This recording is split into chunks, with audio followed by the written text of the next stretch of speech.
ሁሉም ሰው የፍቅር ሳይኮሎጂ አለው። ያ ማለት አታችመንት ስታይሉ ሁላችንም አታችመንት ስታይል አለን። በሁለት ይመደባል። አንደኛው ሴኪዩር ሲሆን ሌላኛው ኢንሴኪዩር ነው። ሴኪዩር ሆኖ ያደገ ልጅ ጤናማ ግንኙነት ነበረው ከአሳዳጊዎቹ ጋራ ከወላጆቹ ጋራ።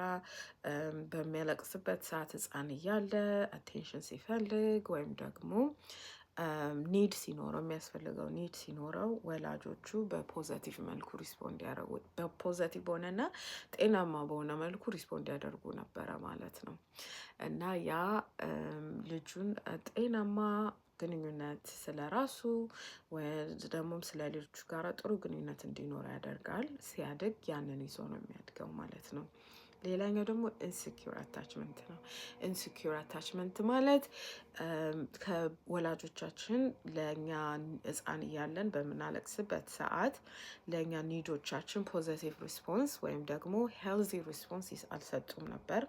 አንዳንድ ጊዜ ፖዘቲቭ ሪስፖንስ ይሰጣሉ፣ ግን አንሄልዚ በሆነ መልኩ ወይም ጤናማ ባልሆነ መልኩ ሪስፖንስ ሲሰጡ ልጁ ስቲል ኢንሴኪዩር ሆኖ ያድጋል ማለት ነው። እና እነዚህ ስታይሎች የኢንሴኪዩር ስታይል በሶስት ይከፈላል።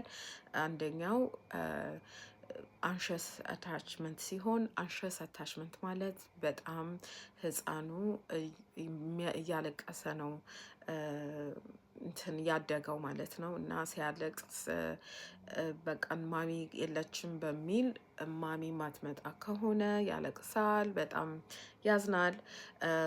እና ማሚ ከሄደች አለም ይጠፋበታል።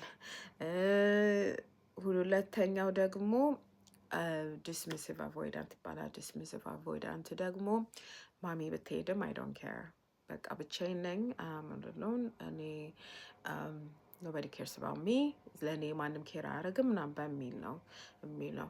ሶስተኛው ደግሞ የነዚህ የሁለቱ ቅልቅል ነው። የአንሸስ አታችመንቱ እና የዲስሚሲቭ አታችመንት ስታይል ቅልቅል ነው። የዛም ብቻ ሳይሆን ሴኪዩርንም ይጨምራል። እና ስሙ ፌርፉል አቮይዳንት ይባላል። ፌርፉል አቮይዳንት ሁሉም አታችመንት ስታይል እንደ ስፔክትረም ነው እና ሁሉን ስፔክትረም አክሰስ አላቸው። ያ ማለት አንዳንዴ ሴኪዩር ይሆናሉ፣ አንዳንዴ ኢንሴኪዩር ይሆናሉ፣ አንዳንዴ አንሸስ ይሆናሉ ወይም ዲስሚሲቭ ይሆናሉ ማለት ነው። ይሄ ሞር ዲቴል በቪዲዮ ማውራት ፈልጋለሁ እና ኢንተረስትድ ከሆናችሁ ንገሩኝ፣ ቁጭ ብዬ ዲስከስ እናደርጋለን።